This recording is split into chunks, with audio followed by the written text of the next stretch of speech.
Oi, eu sou a Mona Lisa Perrone e esse é o Item Mais da CNN. A empresa argentina Mercado Livre se tornou a companhia mais valiosa da América Latina. O valor da gigante do varejo digital atingiu, olha só, a casa dos 60 bilhões de dólares, superando a mineradora brasileira Vale. A ação da Apple está subindo mais de 1% lá na Nasdaq, na Bolsa de Nova York. E com isso, se você juntar o valor de mercado de todas as ações, somar uma a uma ali, juntando tudo, dá mais de 2 trilhões com T de tatu de dólares. Isso é o quanto vale a Apple. Neste momento é a primeira empresa dos Estados Unidos a valer tudo isso. A gente já falou muito aqui no podcast sobre como a pandemia tem afetado diferentes setores da economia. Os prejuízos, empresas falindo, demitindo, reduzindo operações. Mas existem exceções e é sobre elas que a gente vai falar hoje. Em julho, Amazon, Apple, Facebook e Google divulgaram seus resultados trimestrais e o lucro combinado dessas 4 gigantes aumentou 14%. No início de agosto, o Mercado Livre se tornou a empresa mais valiosa da América Latina, ultrapassando a Vale e a Petrobras. Dá para ter uma ideia, claro, do que provocou essa ascensão, né? Com todo mundo ainda mais conectado durante a pandemia, passamos a recorrer mais a essas empresas para trabalhar, para se divertir, para fazer compras, etc. E hoje aqui no podcast a gente vai falar então de como isso está afetando a economia. Por isso eu recebo o Marcelo Sacati, editor do CNN Business. Sacati, bem-vindo, obrigada por essa conversa aqui. É a sua estreia no podcast? Aqui na CNN, sim, Mona Lisa. Obrigado pelo convite. Obrigada a você, imagina, eu que falo sempre obrigada pela deferência de tempo e de conhecimento para dividir aqui com a gente. Sacati, minha primeira pergunta para você é a seguinte, a gente se acostumou, né, a ver entre as maiores empresas do mundo, petroleiras, montadoras, bancos, marcas como Coca-Cola, Walmart, mas a gente não vê isso há algum tempo. Quem é que vem ocupando o topo na lista nos últimos anos? Conta pra gente quem tá aí surfando. Mona Lisa, são as empresas de tecnologia. São empresas como a Apple, a Amazon, a Microsoft, empresas que a gente conhece já do nosso dia a dia, aparelhos que a gente tem no cotidiano, celulares, serviços de streaming, e elas são reconhecidas por esse serviço, esses produtos que elas nos vendem. Agora, quanto que a pandemia tem a ver com isso? Ou como a pandemia tem a ver com isso? Esse processo ele já vem de alguns anos, de valorização das empresas de tecnologia, mas a pandemia acelerou. Assim, eu brinco que virou um clichê. A pandemia acelerou a digitalização da vida das pessoas e dos negócios. Forçosamente, né? Exato. Em alguns casos. Forçosamente em alguns casos. No meu, por exemplo. E aí, os investidores perceberam que são empresas que conseguiram não só crescer, mas até acelerar essa expansão nos últimos meses. Você falou de muitas empresas estrangeiras. E aqui no Brasil? Traz pra gente o olhar desse ranking aí das poderosas brasileiras. No Brasil, a gente ainda, diferentemente dos Estados Unidos, tradicionalmente empresas de commodities, né, são as matérias-primas, elas sempre estiveram no topo. Explica pra todo mundo o que é commodity. Commodity é o nome em inglês, termo técnico para matéria-prima, petróleo, soja, minério de ferro, milho. Essas empresas, tradicionalmente, o Brasil é uma força nessa área. Então, essas empresas, elas sempre foram muito valorizadas. Então, você tinha a Petrobras, a Vale, siderúrgicas como a Gerdau, Uzi Minas, empresas que fazem aço, entre as mais valiosas. Mas a tecnologia também está presente no Brasil e isso se reflete no valor de mercado das companhias. Então, conta pra gente por que essas techs estão ganhando tanto valor, Sacati? Elas são empresas que fazem parte do nosso dia a dia, né, cada vez mais, e isso significa que elas estão com um ritmo de crescimento maior. Então, vou dar alguns exemplos, né? A gente tem uma empresa como a Magazine Luiza, que todo mundo conhece como uma rede varejista, mas ela está passando por uma transformação incrível nos últimos anos, desenvolvendo uma plataforma de vendas pela internet. Magalu, né? Magalu, isso. Exato, a marca virou nome fantasia. E o nome é muito bom de gravar, a estratégia de marketing é perfeita. Rejuvenesceu a marca e E ela se tornou, assim, uma força impressionante, né? Então, ela não só vende os produtos dela, como ela tem um modelo chamado Marketplace, que é o quê? É o nome em inglês de novo, mas é basicamente para dizer que é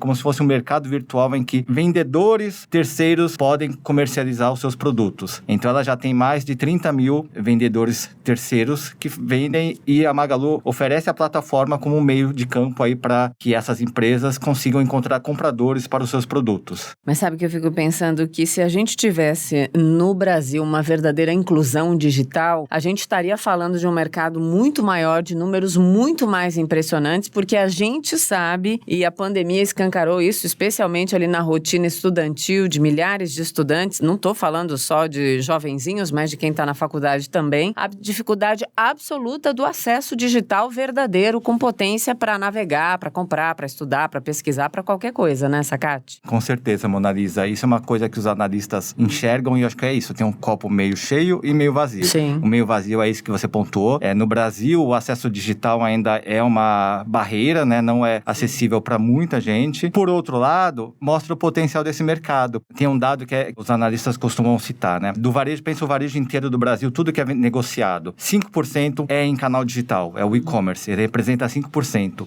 Na China, é 30%. Nos Estados Unidos, 10% a 20%. Ou seja, se o Brasil dobrar de 5% para 10%, imagina o quanto que essas empresas que conseguem, já têm plataformas de negociação online, podem crescer. E isso meio que fica meio projetado no valor de mercado dessas empresas? Fica, com certeza. De que maneira, exatamente, para o pessoal entender, para a gente não ficar no economês? Claro. Quando o investidor compra, o que é a ação? A ação é um recibozinho que é equivalente aí a uma fração da empresa, né? Sim. Que ela coloca. Quando o investidor compra uma ação, ele tem uma expectativa de valorização, né? Basicamente, você compra por 5 esperando vender por 10 e aí Sim. você vai embolsar o ganho. Na medida em que essas empresas estão crescendo as suas vendas, estão ampliando os seus negócios, eles se tornam atraentes para os investidores, porque eles veem uma perspectiva mais palpável e concreta de ganhos. Então, eu vou comprar uma ação da Magazine Luiza ou de uma outra empresa a 5 hoje, e talvez daqui a 2 anos eu vou conseguir vender pelo dobro e aí embolsar essa valorização.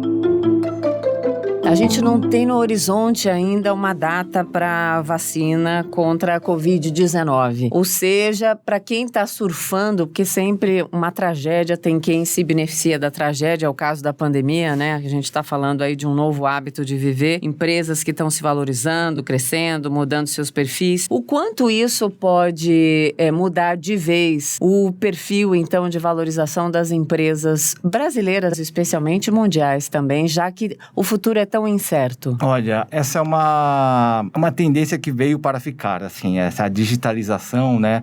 Muita gente pergunta, mas será que não é exagerado esse movimento das ações? Eu acho que vale uma pergunta que a gente pode se fazer. Sim.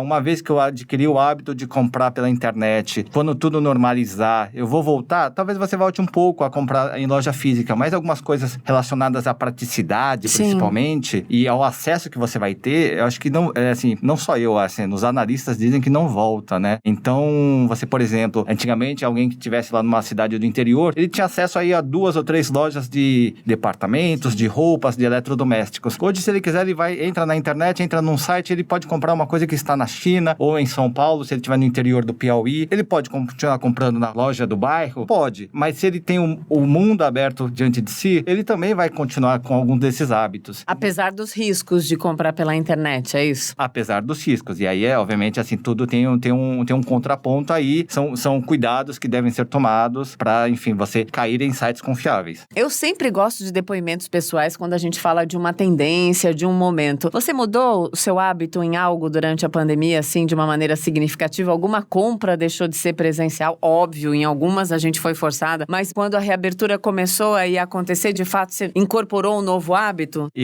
Sim. Eu acho que uma coisa que faz parte da minha vida, e eu acho que é um meio termo, né? Assim, eu sou uma pessoa muito sociável. Eu gosto muito de encontrar meus amigos.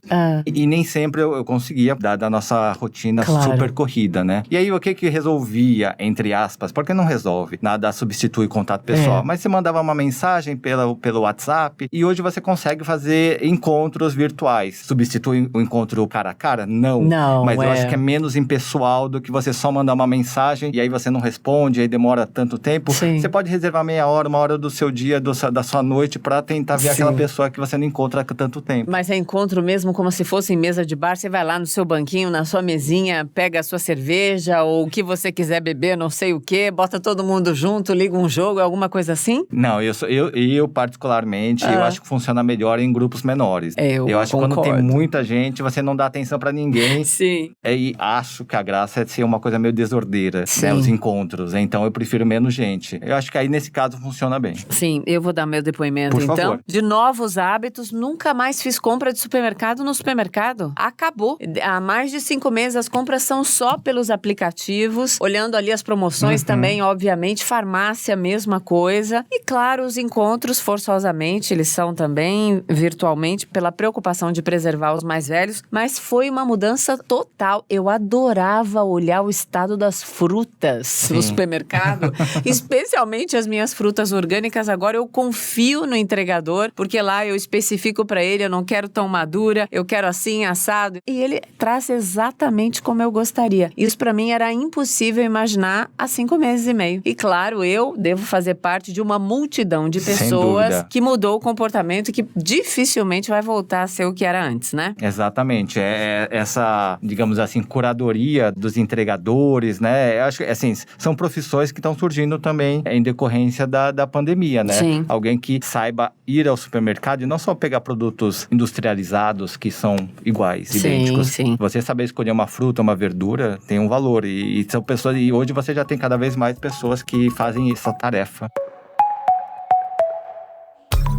Vamos olhar então agora para o mercado em si, mercado financeiro, uma realidade que se impõe a todos nós, também se impõe sobre a economia brasileira, a Bolsa de Valores. A gente tem que falar sobre a diferença entre o real e o dólar, né?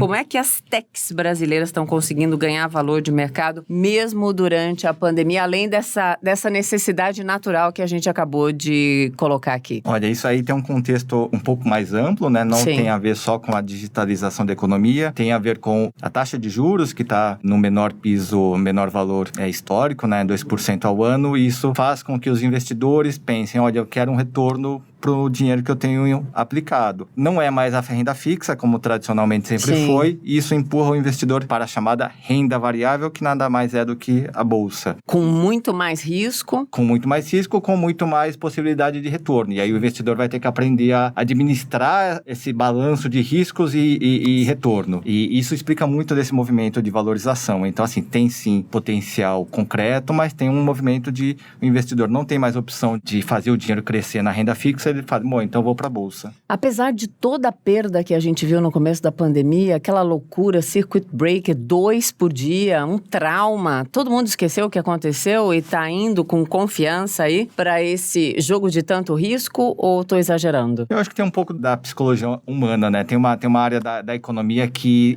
trata disso, que é a economia comportamental, né? E quando você se vê diante de uma perspectiva de ganho, isso fala mais do que o risco da perda. Então, sim, teve uma perda muito grande, muita gente perdeu. Enorme, né? Mas você olha da chance de multiplicar o seu dinheiro, isso faz com que seus olhos brilhem e você acabe encontrando aí um fator a mais de atração para a bolsa. Então, é uma conexão neural que está fazendo muita gente esquecer o que aconteceu lá atrás. Apesar, eu volto com a pergunta da incerteza, né? Que é não ter a vacina. Quando não tem vacina no horizonte, claro, não há. Vamos falar aqui da realidade brasileira. São 4 aqui no Brasil, né? Com aprovação ali da Anvisa para os testes e tal. Mesmo assim, o pessoal tá indo porque do jeito que era antes não dá para ficar, é só perda. Sim, e tem assim, eu acho que esse processo da digitalização, voltando ao tema, algumas coisas vieram para ficar. Então você pensa, a gente falou muito aqui, eu falei muito do comércio online, mas você vê a digitalização acontecendo em vários segmentos. Então eu vou dar alguns exemplos. A Ambev, o que é a Ambev? A Ambev é a grande fabricante de cervejas e bebidas do país. Ela também usa a digitalização, seja por meio de uma plataforma como que vende a cerveja diretamente ao consumidor, ou no relacionamento dela com bares. Antigamente o funcionário ia lá no bar e anotava o pedido, eu quero 10 caixas caixas de Brahma ou de alguma da cerveja e trazia. Hoje ele consegue fazer essa gestão remotamente e você tem aí a digitalização servindo como instrumento para o ganho de eficiência e de agilidade. É uma cadeia, né? Exato. E assim, vale para uma empresa de saúde que eventualmente oferece consultas à distância, né? A chamada telemedicina. Vale para uma empresa de telefonia tradicional e que hoje ela usa muita inteligência artificial, por exemplo, naquele serviço tradicional do call center, né? Então a gente imaginava aquelas centrais com 3.000, 5.000 pessoas com o fone de ouvido e fazendo o atendimento. Hoje as empresas, elas usam robôs que tentam fazer aí a interpretação do que a pessoa vai pedir e faz isso tudo eletronicamente, dispensando o atendimento presencial só para os casos mais específicos mesmo.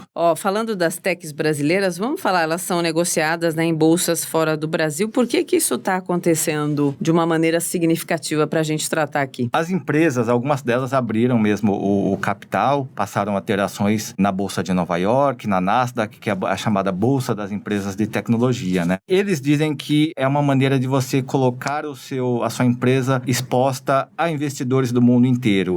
Não que isso não possa acontecer no Brasil, mas de fato você pensa, eu posso vender uma fração da minha empresa, né, que são as ações em São Paulo, ou eu posso vender em Nova York, que aí é o mundo inteiro de fato que vai ter acesso a ela, que vai conhecer, e isso vai, consequentemente, dar uma valorização maior para essa companhia. A valorização, mas também tem outro lado, né? Que se dá quebradeira lá e todo mundo cai, é isso. O tombo é geral. Esse é o efeito também do outro lado disso que a gente está discutindo? Você sabe que, sim, obviamente ela fica mais exposta, né, aos humores dos investidores internacionais. E lá tem outras questões, né? Tem a guerra com a China, eleições americanas. Você vai ser exposto de outra maneira. Mas as bolsas, o volume lá é tão grande que o que a gente chama, né, no jargão da economia de volatilidade, que é o sobe e desce da bolsa, é menor, porque é muito mais gente negociando. Então, é aquela coisa, se você tem, tentando dar ordem de grandeza, aqui você tem 500 investidores, de repente o movimento de 100 já vai mexer muito. Agora, se você tem 10 mil investidores, 50 mil investidores, o movimento de 50, de 100 não mexe tanto, porque você tem muito mais gente negociando. Então, historicamente, as oscilações no mercado externo, nas bolsas americanas, acabam sendo menor. Bom, a pandemia mudou profundamente, né, os hábitos dos brasileiros e o Mercado Livre tá aí bombando. Até eu fui nele. Eu que sou absolutamente resistente. Não tem como ser diferente. E o resultado tá aí, né? Exato, O Mercado Livre, ele se tornou recentemente a empresa mais valiosa da América Latina, superando aquelas produtoras de matérias-primas, como Petrobras e Vale, né? E o Mercado Livre é isso, é uma empresa que nasceu como uma empresa de venda online, né? Vendia produtos usados lá no seu início. Há quanto tempo é esse início? Ela foi fundada em 1999. E ela foi evoluindo, ampliando as áreas de negócio. Hoje ela vende produtos novos, vende usados também, vende novos. Vende tudo. Vende tudo. Tem um braço de serviços financeiros para emprestar dinheiro para pequenos empreendedores. E ela tem um modelo, assim, ela foi reconhecida, né? Então, o sucesso desse modelo de negócios dela, com base na tecnologia, fez com que ela ganhasse tanto valor que se tornasse a mais valiosa da América Latina. Vale dizer, é uma empresa argentina de nascimento, mas ela tem 60% aproximadamente do resultado dela originado do Brasil. Por isso que a gente considera quase o Mercado Livre uma empresa brasileira. Os hermanos. Ela está presente no nosso dia a dia. Eu achava que era mais brasileira do que qualquer outra coisa, porque tá tão na nossa rotina, tá tão na nossa orelha. A gente tá falando então no Mercado Livre aí, a maior da América Latina. Sim. Dá pra brigar com as grandonas mundiais? Não, a gente né? ainda tá bem distante, porque o Mercado Livre ela tem a ação negociada na Nasdaq em Nova York, mas os 3 principais mercados dela são Brasil, México e Argentina. Então são mercados que não competem, assim, você pensa numa Amazon, por exemplo, que tem essa plataforma de venda online. A Amazon é o mercado americano, é a Europa, é a China, então são ordens de grandeza ainda muito diferentes. Mas para aqui, para nossa realidade, excelente resultado, né? Excelente excelente resultado e a gente está em linha, está caminhando na direção que o mundo já está trilhando faz algum tempo. É a mudança do ranking aí no pós-pandemia. Estamos ainda na pandemia, mas mudando completamente o posicionamento de empresas ou deixando mais concretizado alguns lugares, né? Acredito que é isso. E que dificilmente vai mudar esse tipo de apreciação e valorização, né? É isso mesmo, Mona Lisa. As empresas de tecnologia vieram para ficar. Como a gente já conversou aqui, a gente reconhece a presença delas no nosso dia a dia, seja em casa ou seja no trabalho, e aí acabou sendo natural que essa valorização se reflita, que essa presença mais forte se reflita no valor dela para os investidores. E aí você vê esse valor na bolsa. Nada como falar com quem entende. Obrigada, querido. Obrigado. Um beijo. É isso, então hoje a gente olhou mais para a economia digital. Amanhã tem mais papo bom, então amanhã a gente se ouve de novo? Sim, a gente se ouve. Até!